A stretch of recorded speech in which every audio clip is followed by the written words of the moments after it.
first. So often people want to come in and they want to be great leaders. They want to, and they sometimes often misunderstand what leadership means. Leadership is not management. Leadership is not pointing a finger at someone. Leadership is saying, hey, follow me. Do as I do, not do as I say. And so when it comes to leadership, guys, you got to lead your way there, but then you got to have a team to lead anyway, right? But John Maxwell says if you think you're a leader and you look behind and nobody's following you, you're just out taking a walk. And that's a lot of truth to that saying for sure. What we're going to train on tonight is how do you become an all-star in the way of recruiting, okay? Because, guys, when you take a look around, there's a significant difference in the success that some leaders have versus the success of others. And what I want to preface this with is helping you understand the real numbers. I wish someone would have shared these with me, 20 years ago when I first got started in this business, because when I first got involved, guys, I thought that because I was excited, everybody that I brought on was going to be excited. I thought that because I was fired up, that I saw the opportunity, I thought for sure that all of my friends and all of my family and all the people that I knew were going to see the opportunity as well. What I had to learn and what I had to realize was that just because I saw an opportunity didn't mean they were going to see one. Just because I was ready for a change in my life didn't mean they were going to be ready for a change in their life. And it took me a little bit of time to understand that. I don't know if I was just hard-headed enough or what, but I just, fortunately, I never quit as a result, but a lot of people do because they just don't understand the numbers, guys. They don't realize that every single person you talk to is not going to be looking for an opportunity. And that even more so what you have to realize is everybody you sponsor is not going to be ready for an opportunity. You say, well, what do you mean they're not going to be ready? I'm here to tell you, ladies and gentlemen, that not everyone you bring into the company is going to really seriously go build the business. Matter of fact, if you get around me at all, you'll hear me talk a lot about the 30% rule. The 30% rule or law says that out of every 10 people that you sponsor into your team, only about 30% are going to be serious about building the business. So what does that mean? There's, you can approach that and take two different, reactions, if you will, or two different approaches to that. One is to kind of go, looking at the 7 out of the 10 and go, the 7 don't want to build, and kind of focusing on those 7 people, which will get you absolutely nowhere. The other way to look at it is focusing on the 3 and realizing this is easy. If every set of 10 people that I show the plan to, right, 3 out of those 10 will sign up. And for every 10 that I sign up, 3 out of those 10 are really going to go build the business versus focusing on the 7 that don't want to go build the business. No. All you need to do is focus on the 3 that do and continue to go out and find more of those 3s. That's the key to success, is ignoring the 7s and focusing on the 3s. And that's what our whole system has been designed to do, guys. What I learned years ago, if you want to teach something, right, the easiest way to do it is to make it simple, to teach it in a way that anybody can follow, that anybody can understand. So what do? We teach the art of recruiting, becoming an all-star recruiter, from a perspective of a game that all of us know, a game that all of us are familiar with, whether we played it or not. Formally, we certainly probably played it within the streets, and we certainly at least understand the game of baseball or softball. We understand how that works. And so what we do is we take recruiting, how to become a master at the recruiting and sponsoring process, and we put it into an analogy that relates to a game. It's simple to remember, it's easy to reference, and it works like crazy, okay? So what is the game of recruiting, if you will, and how do I become an all-star? The game of recruiting is like the game of baseball, guys, in that in the game of baseball, here's the goal. The goal of the game is within 9 innings or a certain period of time, right? Our period would be the zones in each calendar month. The goal is for you to take as many runners around the bases, starting out in the batter's box, and to move them around the base as you possibly can. That's the goal of the game of baseball. And by the way, the team that's able to do that most successfully is going to win, okay, over their opponent, if you will. Well, guess what, guys? The game of network marketing, of how to recruit like an all-star, it's the exact same game. It's how can I take as many of my prospects, okay, and how can I move them around the bases to what's called home plate, which means you get a new ambassador, a new partner, or you simply follow up at a later time. But the key is how can I move as many people as possible to home plate in my Zalise business so I can win the game, okay? And although you're not competing against any other distributor, you are competing against things like your business. bills, okay? Things like not being financially free, working at a job you don't want to work at, with a future that you don't look up, forward to, things such as that. So getting to your goals, accomplishing what you want to accomplish, that's your competition to get to those levels, okay? So how does it work? Well, in our business, we have, first and foremost, we have what's called the dugout. The dugout in the game of baseball is where all the players kind of sit, right, waiting to get up into the batter's box. The dugout here is your prospect list, okay? And guys, just like in the game of baseball, the more players you have in your dugout to choose from, the more successful you're going to be. Same thing is true here. The more people you have in the dugout on your prospect list, the more successful that you're going to be, because not every batter that you put into the batter's box is going to get a hit, okay? Many of them, more so, will strike out, and we'll talk about that here in a moment. So first of all, you have the dugout, which is your prospect list. Next, you have the batter's box. That is where the batter that is up to bat goes to receive a pitch or to have a pitch thrown their way. Okay, and we'll talk about the pitch in just a moment. Next, we have first base. First base is where we pique interest and we play something called the sizzle message. Okay, second base, which is where we show the plan, many ways to do that. Third base is a three-way phone call, and home plate is either a new sign-up, both as a ambassador or partner, or a follow-up, meaning you put them back into your prospect box and follow up at a later time, okay? In this game, you as the sponsor are also going to be the pitcher. Now, when I say the word pitch, people oftentimes think of the old sales term, you're going to pitch somebody. I'm not talking about pitching. I don't believe we pitch anything, okay? I'm talking about you standing on that pitcher's mound and throwing the pitch toward that prospect to see whether or not you get a hit. And ladies and gentlemen, just like in the game of baseball, okay, talk to professional major leaguers, guys, they make millions of dollars, okay, to average around 3 hits for every 10 pitches, and that is very normal. Even the best of the best maybe get 4 out of 10, right? And so if it works for major leaguers that make millions of dollars, it's probably going to work for you and I as leaders in this business, okay? And it is true, it does. So let's start with first base and talk about what that looks like and how do you do it. All right, again, very simple. First base primarily is focused on during the white zone. That's why we just ran the contest we did. You take someone from the dugout, which is your prospect list, you put them into the batter's box, okay, and then you throw the pitch to that person.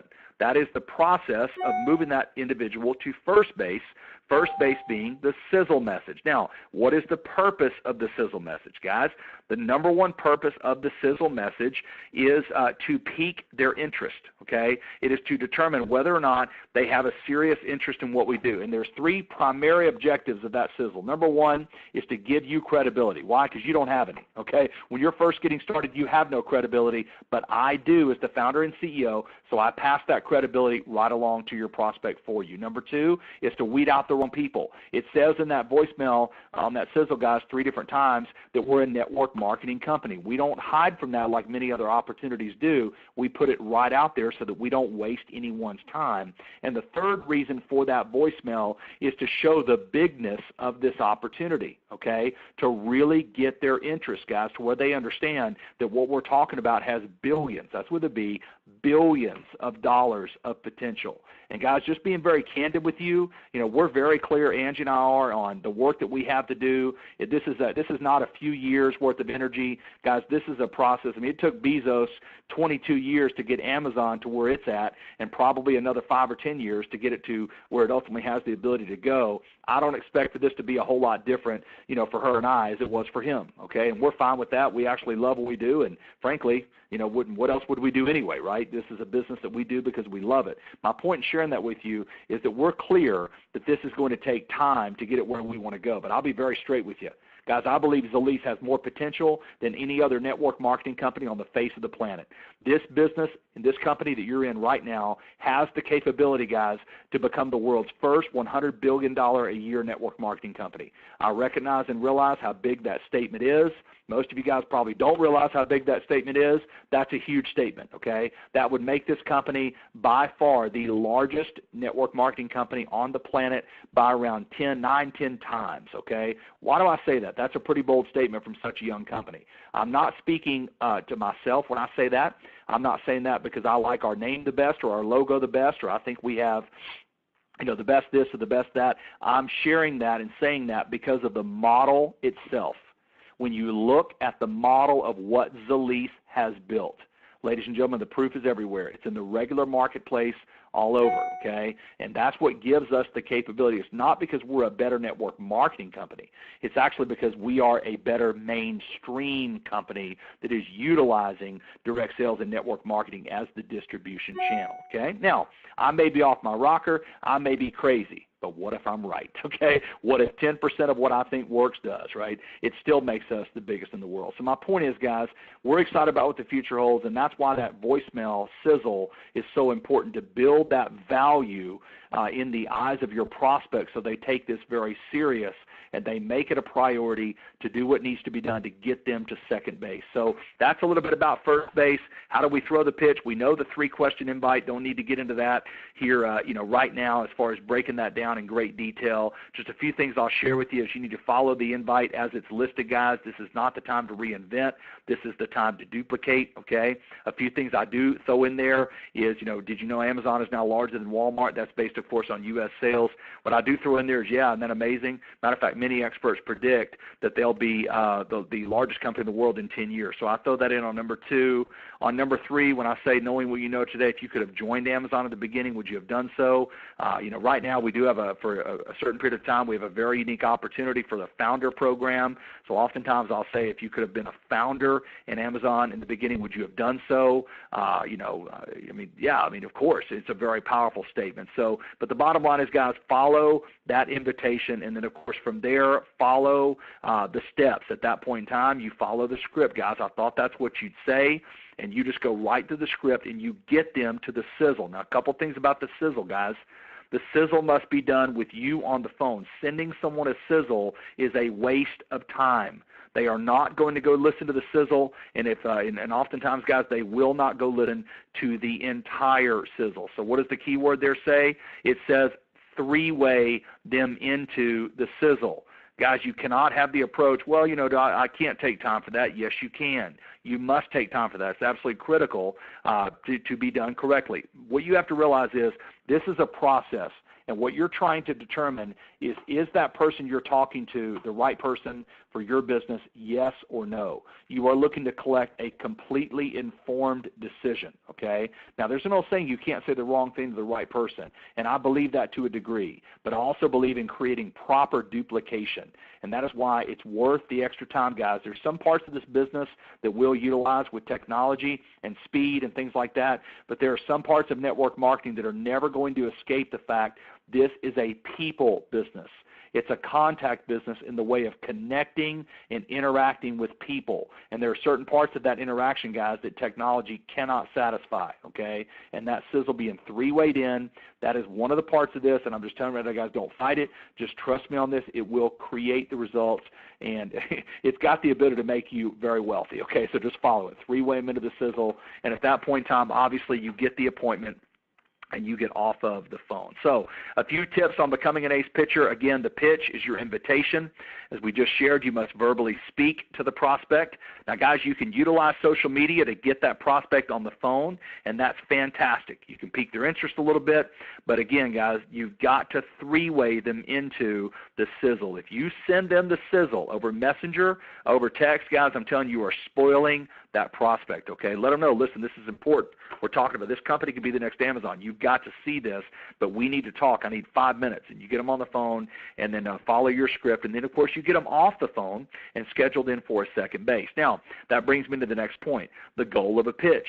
A lot of people think the goal of a pitch is to enroll that person. That is not the goal, guys. The goal of the pitch is to move them forward into the bases. It's not to enroll. It's to get them straight to that first base and on to second base. That is the goal. Now, you need to understand that when you throw that pitch, some will get on first base, some will get on second base, but most will not get on first and most will not get on second. What you need to understand is it's not about the answer you get, it's about throwing the pitch. See, when I pick the phone up, guys, and I call someone with my 3 questions, and I 3-way them into that sizzle, okay, I understand and I realize that out of every 10 that I 3-way into that sizzle, I realize that only about 3 are going to make it to second base and actually get to a presentation. I already know that. I already understand that. I'm not arguing with that. What am I going to argue? There isn't anything to argue. I understand and I realize that's just the numbers, guys. just like in Major League Baseball, about 3 out of 10. So I realized that, you know what, I'm putting it out there to them. I'm getting them to that sizzle. And at that point in time, I'm going to try to get them to second base. I'm going to do my best. But I understand that the odds are they will not make it to second base, guys. About 3 out of 10 are going to do it, and that's even if you're doing it right. And if you're really good, maybe you'll get 4 out of 10. But do not expect for the numbers to be different to you, guys. Don't be arrogant and think, oh, well, the numbers are going to be different to me. No, they're not. And by the way, it's not about the answer you get. It's about you throwing the pitch. It's about you following the system and realizing the right person is going to say yes. Too many times we want to make somebody the right or wrong person before they've even seen the opportunity, guys, and that's not doing anybody any good, okay? You're not going to change people, I can tell you that, all right? Now, a few other keys to being an ace, we touched on this, must verbally speak with the prospect. That is so important. Another thing that's important is setting the tone of the call. What does that mean? It's easy, guys. When you get on the phone, you understand that my purpose is to get that individual to the sizzle, get an appointment booked, and get off the phone as quickly as possible. So as a result of that, guys, you cannot give a presentation. Matter of fact, there's an old saying, until you can say one thing, don't say anything. And I know we get folks on the phone, we throw out the pitch, we ask our 3 questions, we even 3-way them into the sizzle, and we're so excited, we keep talking. And we keep going. And what we end up doing is we end up buying back the opportunity. We end up actually taking it and taking it back from them when the sizzle had them right where you wanted them to be, and all you needed to do was get the appointment and get off the phone. So how do you do that? You set the tone. You let them know when you first get on. You say, listen, I'm calling real quick here. I don't have a lot of time. And you say this on purpose. I'm getting ready to get into a meeting. I've got a conference call to go to. I'm getting ready to walk out the door. You're getting ready to do something. They need to understand that this is not the time for you to sit there and give them an entire presentation. They need to know that, okay? But you can't do that later. You can only do that at the beginning of the call. And then, of course, if you look back at your script, the second half of that about stepping into a meeting or getting on a conference call or doing whatever it is you're going to do. I've got another call that I need to make, or I've got a webinar that I've got to get on, or something along those lines. It's in your script, okay? But you have to set the tone at the beginning of the call, all right? Next, and seems obvious, use the 3 questions and use the sizzle. Now, guys, this is where you have to stay disciplined. This is where you do not reinvent. This is where you duplicate. You have to realize and understand this is about creating massive duplication. And when when your business will really change, guys, is when you make these 3 questions, when they're no longer Stephen's 3 questions or Stephen's sizzle or my upline's 3 questions or my upline's sizzle. When you make this process yours and you adopt this as the way that this must be done in your team, that's when your business is really going to start to grow. Of realizing this is about creating an invitation process that is duplicatable to massive, huge numbers of people, okay, as this is, by the way, which is part of what makes this very, very exciting, all right? Now, a few reminders here. It's about the bases, not the individuals. You'll hear me say that many, many times because, again, guys, if you take the right person around the bases, number one, you're training that individual the moment you prospect them. I don't know if you know that, but you really are. The moment you prospect me, you're training me. So when you prospect me the right way, I'm going to expect that that's what I'm going to do with my team and my prospects. And so as a result of that, I'm going to be a lot more likely to duplicate that with my team, okay, because I'm just expecting that's what I'm going to have to do. Next, your job is to collect a decision, nothing more, nothing less.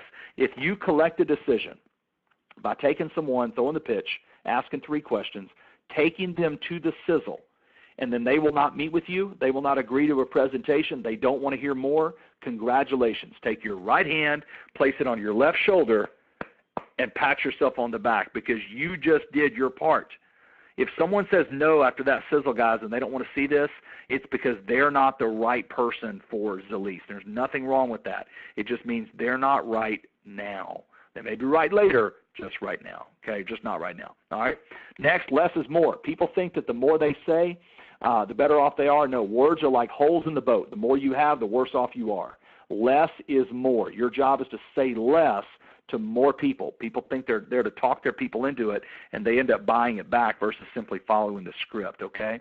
And the final point here is never be afraid to take it away and always take it away first. Guys, straight up, if you're talking to somebody that's just not a good fit for you and not a good fit for this business or whatever, guys, just move on, okay?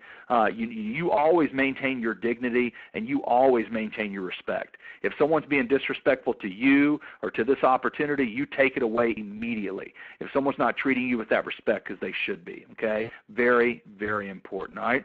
A few additional nuggets here I will share with you. If you're doing a launch call, strong suggestion, do what you want to do, but I'll tell you this will work like crazy. Do not give out the conference call number or PIN, I should say, or website until 1 hour before the call. You say, oh, my gosh, I got to call all those people? You don't have to.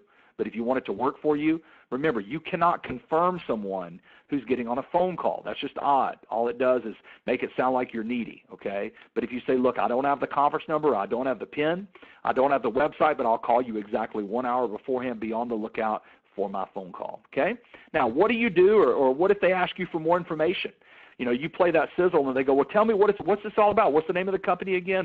And what's the website? What are the products? And how does it this? And tell me about the comp plan. That's when you say, listen, you control it, all right? You let them know, listen, I know you got questions.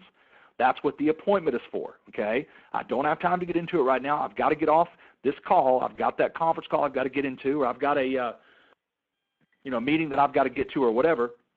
And that's when you maintain control of the conversation and realize you're the sponsor, they're the prospect, and this is going to be done the way you control or the way that you prefer for things to be done or the way you want it to happen is how it's going to happen. And you don't bend on that, guys. That's part of the reason why we tell you to start the call by letting them know you're getting ready to go into a meeting so you don't have to, you have an out, if you will, okay? Because until you can say everything, don't say anything. Until you can give the whole presentation, don't give part of the presentation. And you let them know that's what the appointment is for. Look, I don't have time to get into it right now. Just trust me, you're going to love it. I got to get off real quick here. It's a high six-figure income potential, and I'll see you at Starbucks at 10 a.m.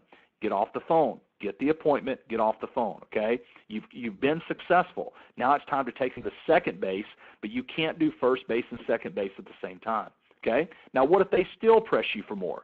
What if they say something like, well, yeah, but come on, man, just tell me more. Or what if they say, well, hey, look, man, if you don't tell me more, I'm not willing to meet with you.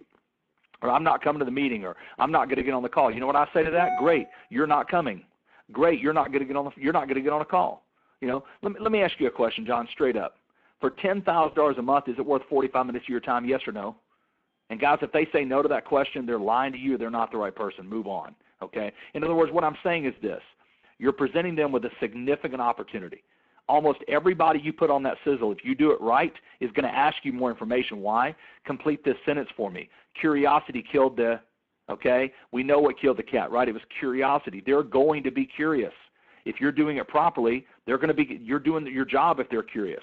But you cannot allow them to dictate the process and have you sitting there trying to run through a half-cocked presentation where they think they get informed on something they know very little about, and they make a decision based on a lack of information. Okay, that is not a good thing. You want them to be fully informed. Whether they say yes or no, you don't care. But you want to know for a fact they're fully informed. That's what matters most to you. Okay, and if they press for more information, most people will take the hint. But if they keep pushing, or if by chance they try to leverage you and say, well, I'm not getting on that call unless you tell me more, great, John, you're not getting on the call. I mean, again, I tend to meet fire with fire and kindness with kindness. There have been times where someone's been rude to me. Doesn't happen very often, but every once in a while. And I'll say, John, I don't know how many times, you got a phone call today about an opportunity with a high six-figure potential, but you just lost this one. My suggestion, if you get another opportunity, don't act the same way you did with that one like you did with this one. Bye now, click, and hang up. If you always maintain and protect your personal dignity, guys. Again, you don't need anybody. I'm just telling you right now, there's too many fish in the sea, okay? Doesn't happen often, but it does every once in a while. And again, if they won't commit, do not give them another time. You may have another time. Your calendar may be wide open. There may be nothing on the books for you for a week. Do not commit and give another time. If you have to, you break up the call. You say, that's all I've got available right now. I'll have to get back to you. I can't promise anything, but I'll have to check my schedule, and I'll get back to you, okay? But you maintain your stance, if you will. And the reason, guys, is a variety of reasons, more than I want to get into for time purposes now. But the bottom line is, guys, they need to understand, they need to realize that you're a serious business person. and you need to act as if, okay? The old saying, fake it till you make it. You never lie. You never give out false information. You don't ever tell somebody you're making something you're not making, or you don't ever do that, guys, okay? However, you do need to act as if. You need to have the attitude of a high six-figure income earner in this business. And if you have the attitude, again, you never tell something that's not true. But if you have the attitude, you'll find that you attract that reality, okay? All right, a few other important tips here, especially around that second, base as you're taking them from first to second, is always know your next base in advance. In other words, where are you going to meet? Is it going to be a conference call? Is it a launch call? Is it a webinar? Is it a one-on-one? What you can't do is get a prospect at the end of that sizzle message and not know where you want to take them. Are you taking them to a launch call? Are you taking them to a one-on-one? Are you inviting them out to an executive lunch? If you are inviting them to an executive lunch, where's it going to be? If you're inviting them to a one-on-one, you can't be like, well, where do you want to meet at? Well, no, I don't know. How about that location? No, that doesn't work. Well, is there a Starbucks near you? What about, isn't there a Starbucks in this location? Guys, you can't act that way. That's an amateur. You can't be an amateur. You've got to know where your one-on-ones are going to happen based on what part of town that person lives in. Now, some of you guys live in a smaller town. It's easy, simple stuff. Some of you guys live in bigger cities. If you live in a bigger city, you need to have, if you lived in Dallas, you need to have a location in Fort Worth. You need to have a location in Arlington. You need to have a location near downtown. You need to have a location up near Frisco. You need to have a location up near Denton. You need to have locations in different parts of town based on where someone lives, okay? Maybe South Lake, again, just, for some of the bigger cities. So you need to have multiple locations. I love hotel lobbies, by the way, because they're free. They're usually large. You might want to scope it out first. Stay away from places like Embassy Suites where all the waterfalls will lull everybody to sleep, okay? You don't want to give that, but it's important, all right? And by the way, again, only give 2 options, no more.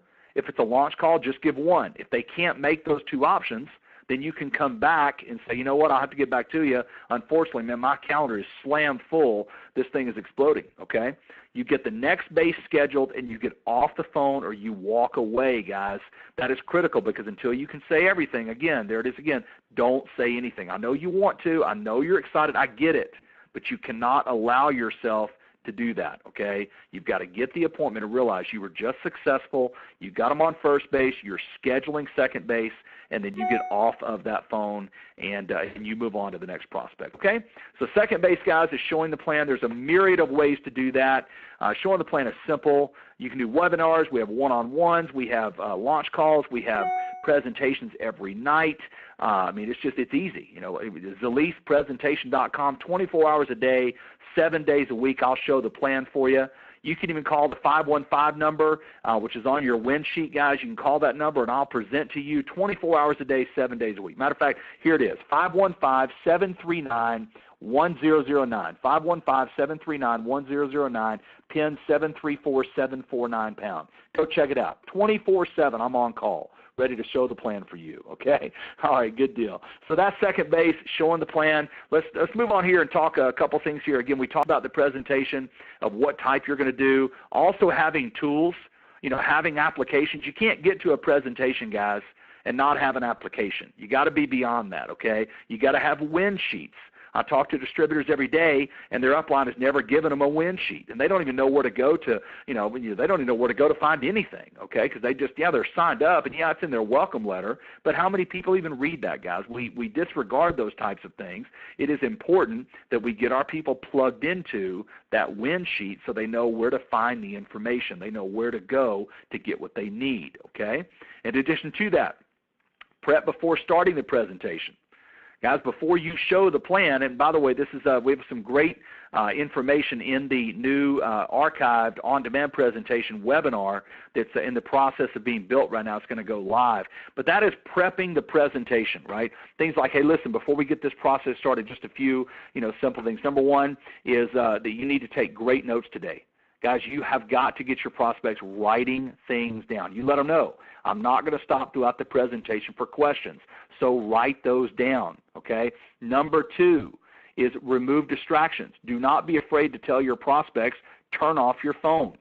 Guys, if they were on an airplane, what would they do? Turn off the phone. There are certain places in life that you've got to turn your phone off, okay? We're not talking forever, all right? If you say, listen, you know what, if there's potential for an emergency, here's the number to the hotel, text your spouse or whomever and say, here's the number to the hotel, I'm sitting in the lobby, but I've got to turn the phone off for this meeting. Now, some people get shocked, oh my God, I could never say that to somebody. Why not?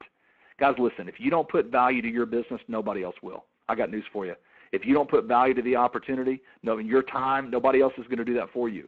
If you were sitting in front of, Bill Gates, if you were sitting in front of Mark Zuckerberg, if you were sitting in front of Jeff Bezos looking at Amazon 22 years ago, 22 years ago, you didn't have a phone. That's a bad example, right? But you get my point. No, you'd have that phone off. And that's the approach you need to take. This is a multi-million-dollar opportunity, guys, and you can't do a presentation with people who are sitting there looking at their phone, okay? So that's important. And so just go through those things there, guys. At number one, take detailed notes.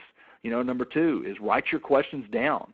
And number three is to make sure to not let yourself be distracted, but to turn those phones off, set them to the side, put them in your bag, etc. And that way you build value to yourself and your time. Because, guys, whether they join or not, your time is still important. Okay?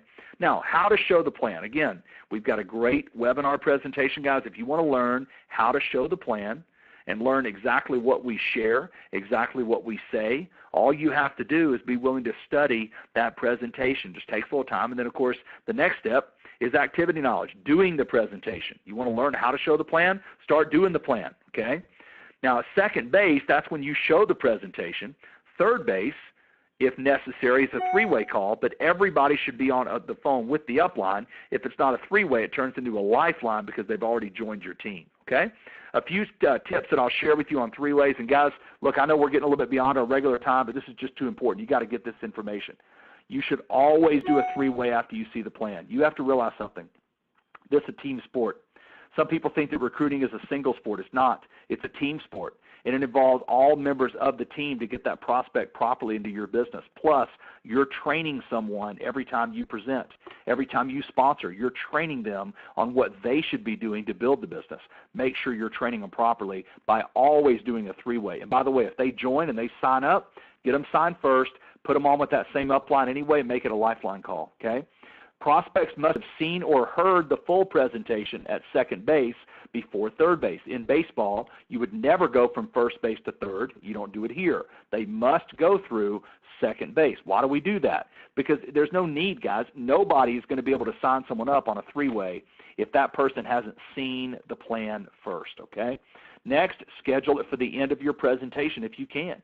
If you're doing a presentation at 2 o'clock, get with your upline and say, listen, I'm doing this presentation at 2 o'clock. If you can, somewhere right around, approximately, if you will, right around that time of, say 2:45, 3 o'clock, if you're available, I'll call you if necessary for a three-way. But it's not required for you to schedule three-ways. You can always try them on the fly.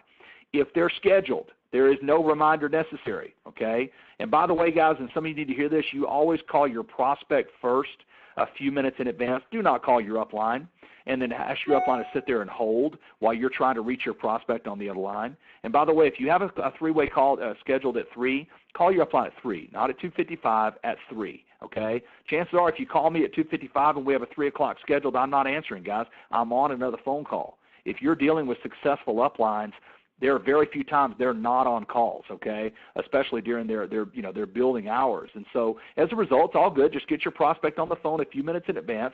Do the edification before you initiate the three-way. Then you bring the three-way together at the appropriate time. Again, you do not need to remind your upline. You don't need to send them text messages, hey, are you still good for 3 o'clock? They're going to be available at 3, and if something happens and they're not available, you can deal with it afterwards. You need to realize that good leaders, guys, and successful upline leadership, they do 5, 10, 15 three-ways a day. And so everything that's happening, multiply it times 10, times 15, okay? No, that's not duplicatable. So we want to make sure, again, if it's scheduled, no reminder is necessary. Always call your prospect first a few minutes in advance. Do not call the upline and ask them to hold while you call the prospect. Other way around, okay? Edify your upline before you initiate the three-way, and then once the three-way is connected, do a short introduction and step back from the phone call, okay? And once that phone call begins, do not say anything unless you are prompted, all right? You cannot have a successful three-way call with more than one person talking on the phone.